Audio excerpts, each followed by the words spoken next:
He thought the driveway was a crime scene. He had no idea it was the beginning of an $850,000 mistake. The sun had barely climbed above the rooftops when the quiet street of Maple Glen began to wake. Sprinklers clicked across trimmed lawns. Garage doors hummed open. A golden retriever barked somewhere in the distance, then lost interest. It was the kind of upper-middle-class neighborhood where mornings usually arrived gently, where people waved from porches and coffee steamed behind kitchen windows. In the center of that calm stood Marcus Reed, sleeves rolled to his forearms, a bucket of soap beside him, water gliding down the polished frame of a black luxury sedan parked in his own driveway. Marcus moved with the patience of a man who understood silence. Every pass of the sponge was measured. Every detail mattered. He rinsed the hood, stepped back, studied the reflection, then smiled faintly at the clean shine catching the early light. To anyone watching, it was an ordinary Saturday morning. But ordinary had a way of changing when certain eyes decided it should. The patrol cruiser entered the cul-de-sac slowly, then stopped harder than necessary in front of Marcus's house. Tires pressed against the curb. Engine idled. The driver's door opened with sharp purpose. Officer Daniel Mercer stepped out adjusting his duty belt, gaze already narrowed. He didn't greet Marcus. He didn't ask how the morning was going. He looked from Marcus to the car, from the car to the house, then back again as if trying to solve a puzzle he believed should not exist. Marcus noticed him and offered the kind of polite nod people give strangers. Mercer gave nothing back. He took 3 steps forward and rested one hand near his holster, not drawing attention to it, but not hiding it either. "Morning," Marcus said calmly, setting the sponge into the bucket. Mercer ignored the greeting. "That your vehicle?" he asked. No warmth. No small talk. Just suspicion sharpened into a sentence. Marcus glanced at the car, then at the badge. "Yes, sir," he replied. "Registered to me." Mercer's eyes stayed cold. "And this house?" Marcus looked toward his front door, where wind chimes moved softly in the breeze. "Also mine." Curtains shifted in 2 neighboring windows.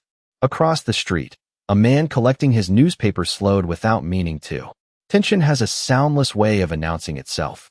Mercer stepped closer. "I'm going to need ID, registration, and proof you live here." Marcus let the silence sit for a beat. Not angry, not afraid, just tired in a place deeper than words. "Officer," he said evenly, "I'm washing my car in my driveway." Mercer's jaw tightened. Then proving that should be easy. The hose continued spilling water onto the concrete, forgotten now. Sunlight reflected off the wet pavement like broken glass. Marcus could feel eyes gathering behind blinds and door frames. He knew the rhythm of moments like this. The questions that were never really questions. The assumptions dressed up as procedure. He also knew anger would be misread before it ever left his mouth. So he kept his voice level. "What exactly is the issue?" Mercer looked at the vehicle again. Expensive, spotless, out of place only in the imagination of the man staring at it. "We've had reports of suspicious activity," he said. "Someone matching your description around properties in the area." Marcus almost smiled at the phrase. Your description. It always managed to say so much while pretending to say nothing. From the porch, the front door opened. Angela Reed stepped outside, holding a mug of coffee, concern replacing comfort the second she saw the cruiser. "Marcus?" she called. Mercer lifted a hand toward her without turning. "Ma'am, stay right there." Angela froze. Marcus's expression changed for the first time, not into fear, but focus. Something in the air had shifted. Officer Mercer thought he was controlling the scene. He didn't know the scene had already started recording him. Angela Reed remained on the porch, coffee cooling in her hand, eyes fixed on the stranger who had turned an ordinary morning into something sharp and uneasy. The wind chimes moved again, light and delicate, almost mocking the heaviness now sitting over the driveway. Marcus did not move toward her. He knew sudden motions could be rewritten by the wrong imagination. He simply turned his head enough to let her know he was all right. Officer Mercer noticed the exchange and mistook calm for resistance. "Sir, I asked for identification." His voice carried louder now, meant less for Marcus than for the windows beginning to watch. Marcus reached slowly into the back pocket of his jeans and removed a wallet. Every motion deliberate, every second measured. He opened it, withdrew his driver license, and held it out. Mercer did not take it immediately. He looked at Marcus first, then the license, Then the house again, as if facts needed permission from bias before entering his mind. Finally, he snatched the card and studied it. Marcus Reed, he read aloud. You live here. That is what the address says. A faint murmur drifted from across the street, where two neighbors now stood beside a mailbox pretending not to stare. Mercer looked annoyed by Marcus's composure. Men like him often expected discomfort to arrive on command. Registration. Marcus nodded toward the sedan. Inside the glove compartment, Mercer's eyebrows rose. Convenient. Marcus exhaled slowly. No, standard. The officer circled the car, inspecting it with the dramatic caution of someone performing authority. Water still beaded on the doors. Chrome reflected the blue of the patrol cruiser. The plate matched the state tag on the license. He checked anyway, speaking into his shoulder radio in clipped phrases. Somewhere in dispatch, another voice answered with routine certainty. Still, certainty was not what Mercer had come for. He wanted suspicion to survive. Step away from the vehicle, he said. Marcus complied without comment, placing the sponge on the hood and taking 2 steps back. Angela started down the porch stairs. Officer, this is our home. What is happening? Mercer held up a palm again. Ma'am, I need you to remain there while I complete an investigation. Investigation. The words sounded official enough to hide how little there was to investigate. Angela looked at Marcus, then at the neighbors, then back at the officer. Public embarrassment moves quietly. It settles on skin before anyone names it. Marcus recognized the feeling and hated that she now had to feel it too. A second patrol unit rolled into the cul-de-sac and parked behind Mercer's cruiser. Officer Jenna Collins stepped out, younger, alert, reading the scene faster than most. She saw the bucket, the hose, the polished car, the homeowner in wet sneakers, the wife on the porch, the neighbors watching. Her expression tightened almost imperceptibly. What do we have? She asked. Mercer did not lower his voice. Possible stolen vehicle. Occupant claims residence. Collins glanced at the mailbox beside the porch. Reed was printed clearly in black metal letters. She glanced at the personalized welcome mat near the front door. Then at Angela. Then at Marcus. Sometimes the truth is loudest in the details no one bothered to hear. Did dispatch confirm registration? She asked. Mercer paused a beat too long. Still checking. Marcus knew that was false. He had heard the radio tone change minutes ago. Collins seemed to know it too. She stepped closer to Marcus, professional but measured. Sir, do you have any other identification on you today? Marcus looked at her for the first time and saw something Mercer did not carry, the possibility of reason. Yes, he said quietly. I do. He reached again for his wallet. This time, even the street seemed to hold its breath. Marcus opened the wallet a second time, slower now, with the patience of a man who understood that truth sometimes had to wait for arrogance to finish speaking. Officer Mercer shifted his stance, ready to interrupt before the moment even happened. But Officer Collins raised a hand slightly, not dramatic, just enough to create space. Marcus removed a dark leather credential case and held it closed in his palm for one quiet second.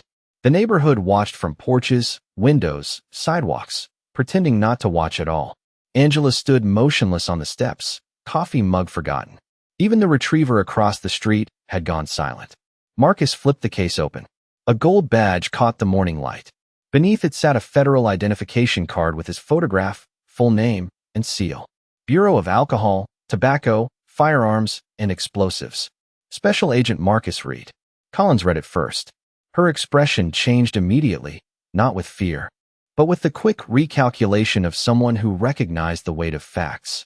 Mercer stared as if the letters might rearrange themselves into something easier for him. They did not. Marcus kept his voice calm. Would you like me to hold it steadier, officer? No one laughed. Silence can be louder than humiliation when everyone knows where it belongs. Mercer reached for the credential case, then hesitated. That could be fake. The words came out thinner than before. Marcus nodded once, almost sympathetic. Then call it in. Collins already had her radio in hand. She stepped aside, spoke quietly into dispatch, then listened. Seconds later her posture straightened. Federal credentials confirmed, she said. She did not look at Marcus when she said it. She looked at Mercer. Across the street, one neighbor lowered his phone only to raise it again. Another whispered something that traveled no farther than the hedge between them.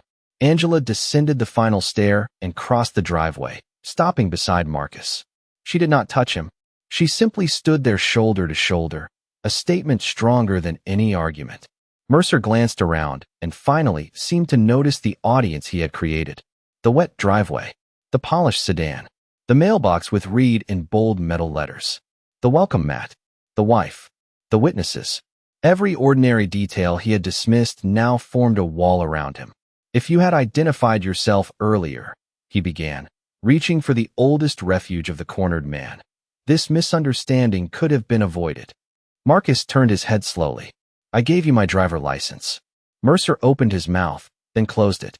Collins spoke before he could try again. "Sir, registration returned immediately. Vehicle registered to this address." Her tone remained professional, but the distance in it had grown colder. Marcus looked at the cruiser camera mounted on Mercer's windshield, then at the small body camera clipped neatly to the officer's chest. "Everything recorded?" he asked. Collins answered. "Department policy requires it." Marcus nodded. "Good."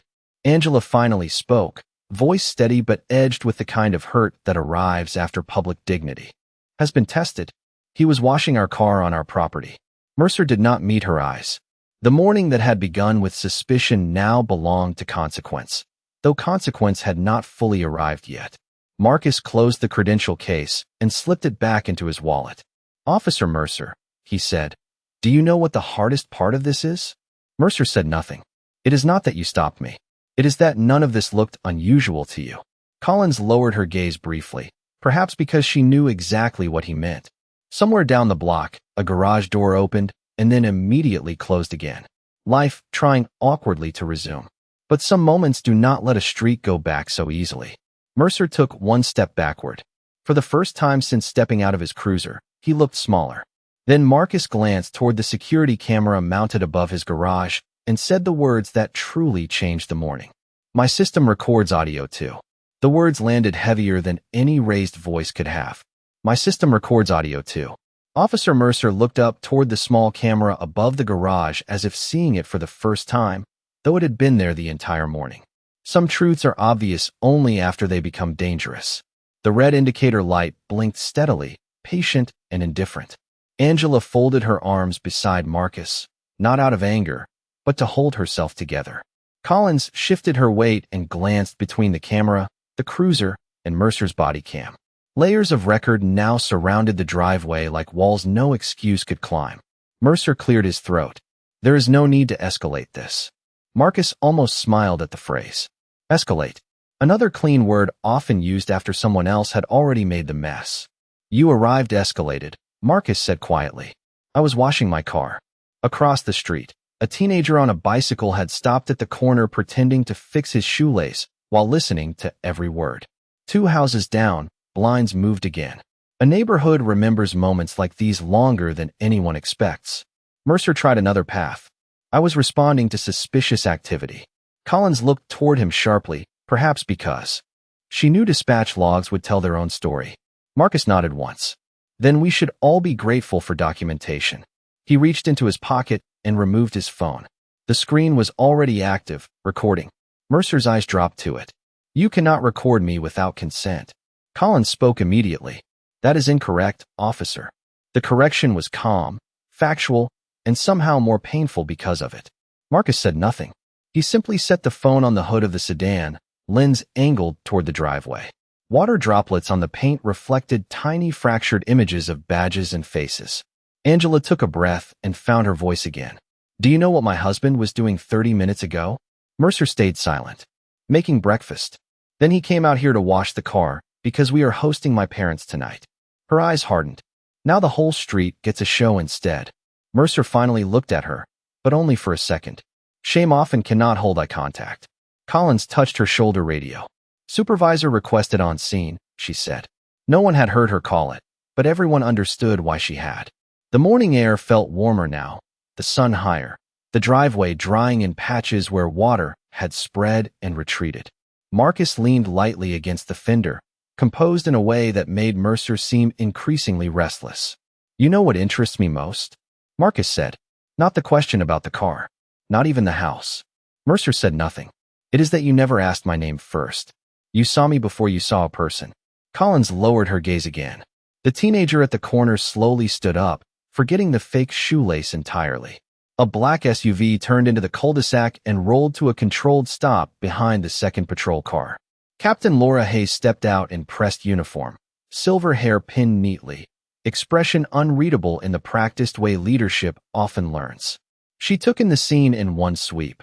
The wet driveway, the neighbors, the homeowner, the federal badge still visible in Marcus's open wallet on the hood, and Officer Mercer standing in the middle of consequences. "Report," she said. Collins answered first, concise and exact. "Registration confirmed. Residence confirmed. Federal credentials confirmed. Multiple recordings present." Mercer opened his mouth to speak, but Hayes raised one finger and he stopped. She turned to Marcus. "Sir, I am Captain Hayes. I apologize for the disruption to your morning." Marcus met her eyes. "Captain, with respect, disruption is when the trash pickup comes early. This was something else." Hayes held the gaze, then nodded slowly. "Some apologies arrived too late to repair anything, but not too late to matter." She looked back at Mercer. "Turn off your microphone and step to the curb." For the first time all morning, Officer Mercer obeyed without question. Captain Hayes did not raise her voice. She did not need to. Authority spoken softly often carries farther than anger ever can. Officer Mercer stood near the curb, hands clasped behind his back, staring at a point somewhere beyond the street, as if distance might rescue him. It did not. Collins remained beside her patrol unit, posture straight, eyes forward. The neighbors had stopped pretending now. Some stood openly in driveways. Others lingered behind hedges with phones lowered but not pocketed. The street had become a courtroom without walls. Hayes turned back to Marcus and Angela. "May I speak with you for a moment?" Marcus nodded once. "You already are." A faint breath escaped Angela, the closest thing to a laugh the morning had allowed. Hayes accepted the remark without offense. "I understand your frustration." Marcus looked at the bucket, the hose still running a thin stream across the concrete, the unfinished car wash that now felt like evidence from another lifetime. "Respectfully, Captain, frustration was 30 minutes ago. We are past that." Hayes glanced at the garage camera, then at Mercer's disabled body microphone clipped uselessly to his chest. "I would like copies of any footage you are willing to provide." Marcus answered immediately. "My attorney will handle that." Mercer shifted at the curb. The word attorney reached him like cold weather. Angela stepped forward. "Our attorney," she corrected. Hayes nodded. "Understood." She paused, choosing honesty over convenience. "What occurred here is concerning." Marcus met her eyes. "What occurred here is common. Today it was only visible." The sentence settled over the street. Collins blinked once and looked away. Across the road, the teenager with the bicycle slowly sat on the curb, listening harder than anyone. Some lessons arrive outside classrooms. Hayes motioned Collins closer. "Take Officer Mercer's unit camera, body camera, dispatch log, and incident notes." Effective immediately, Collins answered with a crisp yes. Mercer finally spoke. "Captain, with respect, this is being blown out of proportion." No one moved. Hayes turned so slowly the silence did most of the work. A homeowner was treated as suspicious on his own property after identification and registration were available. A federal agent was dismissed after presenting credentials. A spouse was ordered back on her porch for asking questions. Multiple witnesses observed it. "Tell me what proportion would fit better." Mercer had no reply. He looked suddenly older, as though certainty had been carrying him for years and had now walked away. Marcus picked up the hose and shut off the nozzle. The simple click sounded final. "Captain, I have no interest in theater. I want accountability." Hayes nodded once. "You have my word this will be reviewed thoroughly." Marcus's expression did not change. Words are easy in quiet moments. Angela touched his arm lightly. It was the first physical contact of the morning, and somehow the smallest gesture felt strongest. Hayes noticed. "Then let me be clear. Officer Mercer is relieved from field duty pending investigation." A murmur crossed the street like wind through leaves. Collins stepped toward Mercer. "Sir, I need your keys." He hesitated, then handed them over. The metallic jingle seemed louder than it should have been. Marcus watched without triumph. Some victories are too expensive to celebrate. Hayes faced him again. "Would you like emergency services or victim support contacted?" Marcus almost laughed at the absurd distance between the language and the driveway. "No, Captain. I would like to finish washing my car." For the first time all morning, Hayes looked embarrassed. "Of course." She stepped back. Collins escorted Mercer toward the black SUV. He did not look at Marcus. He did not look at Angela. He did glance once at the mailbox with Reed printed in black metal, as if memorizing the name too late. As the vehicle door closed behind him, Angela exhaled shakily. Marcus bent, picked up the sponge, and dipped it into the bucket again. Soap swirled through clear water. Ordinary things trying to return. But then his phone vibrated on the hood. One message from an unknown number. "We have the video. Call me." Civil Rights Division. By noon the street looked normal again, but normal was only surface deep. The cruisers were gone. The neighbors had retreated indoors, carrying their versions of the story behind closed doors. The driveway had dried in pale patches beneath the sun, and Marcus Reed stood exactly where he had begun that morning, sponge in hand, finishing the side panel of the sedan with slow, deliberate strokes. Angela sat on the porch steps beside a fresh cup of coffee she had never touched. Every few minutes she glanced at him, making sure calm was real and not performance. Some wounds leave no mark except the need to check on someone you love. Marcus's phone remained on the hood of the car. The message from the unknown number glowed on the screen like a door left slightly open. "We have the video. Call me."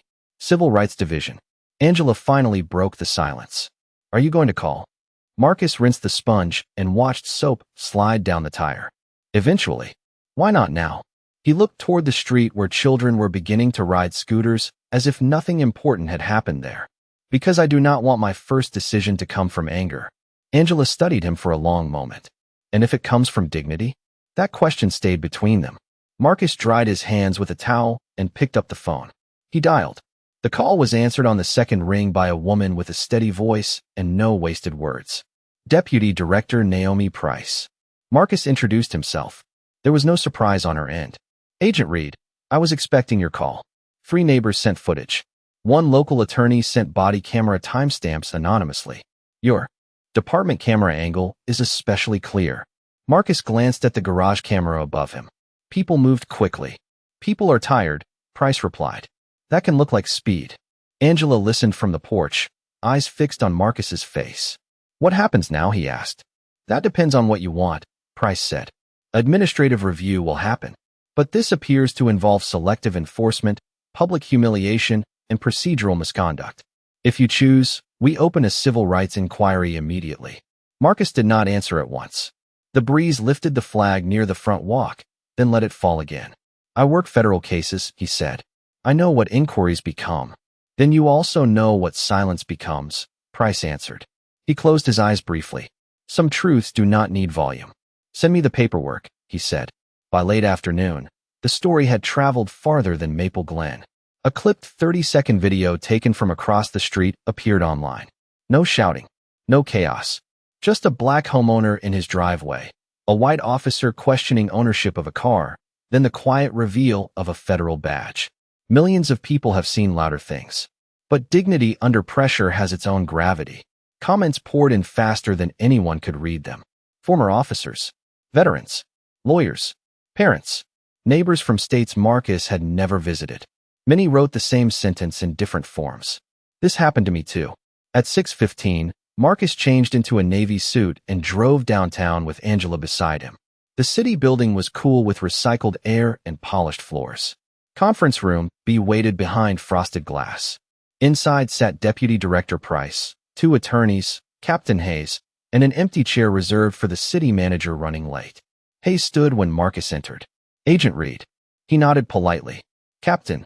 She looked smaller here than on the driveway, perhaps because fluorescent lights flatter no authority. Price gestured to the chair. "Thank you for coming." Marcus sat. Angela took the seat beside him. Folders were placed on the table. One marked Incident Review. Another marked Exposure Assessment. A third carried a number written in bold black. Type: Preliminary Liability Estimate. Marcus had seen budgets, warrants, indictments, case files. But numbers tied to humiliation looked different. Price slid the folder slightly toward him. "The city asked for an opportunity to resolve this quickly," she said. Marcus rested his hands on the table. "Quickly is interesting," he replied. This morning they had all the time in the world. The room stayed quiet after Marcus spoke. Quick answers often arrive only when consequences become expensive.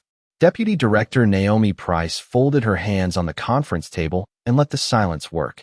To her right sat two city attorneys in dark suits, both carrying the polished stillness of people who measured words before spending them. Across from them, Captain Hayes remained upright and composed, though fatigue now traced the corners of her eyes. Angela sat beside Marcus with the calm alertness of someone who had already seen how fast a normal day could change. The city manager entered 3 minutes late, carrying apology in his expression and a tablet in his hand. "Thank you for waiting," he said. No one replied. He took the final seat and opened the folder marked Preliminary Liability Estimate. Numbers have a way of stripping drama from events. They convert embarrassment into forecasts, bias into risk, failure into cost. He cleared his throat. "Mr. Reed, first, I want to express regret for what occurred this morning." Marcus looked at him steadily. "Regret is what you feel when rain ruins a barbecue." The manager nodded once, accepting the correction. "Then let me be clearer. What happened was unacceptable." Price glanced toward the attorneys, inviting substance over sentiment. One of them slid a printed still image across the table. It showed Marcus standing beside his own vehicle while Mercer questioned him. In the background, the mailbox with Reed was visible. So was the welcome mat. "This frame is difficult for us," the attorney admitted. "Which part?" Angela asked quietly. "The name on the mailbox, the homeowner on the property, or the officer ignoring both?" The attorney removed his glasses and cleaned lenses that were not dirty. "All of it." Another image followed, Mercer's hand resting near his holster. Angela held on the porch steps, neighbors watching. Then a third still frame, Marcus presenting federal credentials while Mercer continued disputing identity. Price did not need to speak. The photographs testified on their own. The city manager leaned forward. "We would like to resolve this responsibly and without prolonged litigation." Marcus looked at the stack of images. "This morning your officer prolonged reality." Hayes exhaled softly, perhaps because she knew he was right. "Officer Mercer has been placed on administrative leave," she said. "Internal Affairs has initiated a full review." Marcus turned to her. "Will review include dispatch records, prior complaints, stop data, and camera policy compliance?" Hayes met his gaze. "Yes." "Then include training outcomes," he said. "Because this did not begin today." The words hung in the room like a light no one could turn off. Price opened the folder with the bold number and rotated it toward Marcus. "Based on exposure, reputational damage, civil rights claims, emotional distress, and documented video evidence, the city is prepared to discuss an immediate settlement." The manager swallowed once before speaking. $850,000. Even in a room built for numbers, that one carried weight. Angela did not react outwardly. Marcus barely blinked. Money impresses those who mistake it for healing. "And what," Marcus asked, "does the city believe that amount purchases?" The attorneys exchanged glances. One answered carefully, "Resolution." Marcus shook his head once. "No, it purchases acknowledgement. Resolution costs more." Price's mouth almost curved into a smile. She appreciated precision. The manager straightened papers that no longer needed straightening. "What additional terms would you require?" Marcus spoke without hurry. "Public statement. Mandatory bias intervention retraining. Annual audit of discretionary stops. Preservation of all footage. No retaliation against Officer Collins. And a written apology addressed to my wife as well." Angela looked at him then, surprised, and moved in the same breath. Hayes lowered her eyes for a moment. She understood exactly why that mattered. The city manager nodded slowly as each item landed. "Those terms are serious." Marcus folded his hands. So was this morning. Outside the conference room window, city lights began to glow against the darkening sky. Inside, the attorneys whispered, calculators of another kind already running. Price closed the folder and looked at Marcus. "Agent Reed, I believe they are ready to learn what accountability costs." The negotiations lasted less than an hour after that. Not because the city was generous, but because evidence had already done the arguing for them. Every frame from the driveway narrowed their options. Every witness statement reduced another excuse. Every recorded word reminded them that the most expensive mistakes are often the ones made casually. By 8:40 that evening, the final document rested in front of Marcus Reed beneath the cold conference room lights. $850,000. Public statement within 72 hours. Independent review of discretionary stops. Mandatory department retraining. Preservation of all recordings. Protection from retaliation for Officer Collins. Formal written apology to Marcus and Angela Reed. The city manager slid the pen forward. We believe this is fair.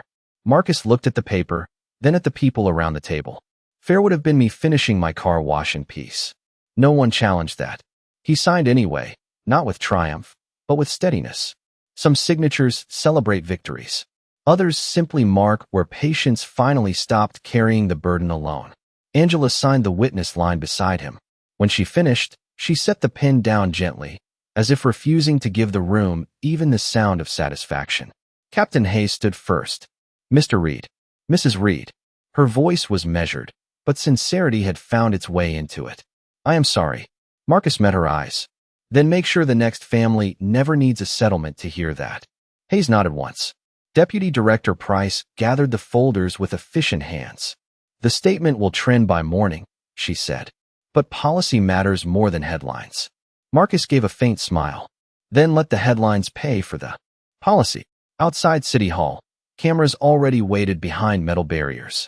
Local reporters stood beneath bright portable lights, coats buttoned against the night air, ready to turn a driveway into a lead story.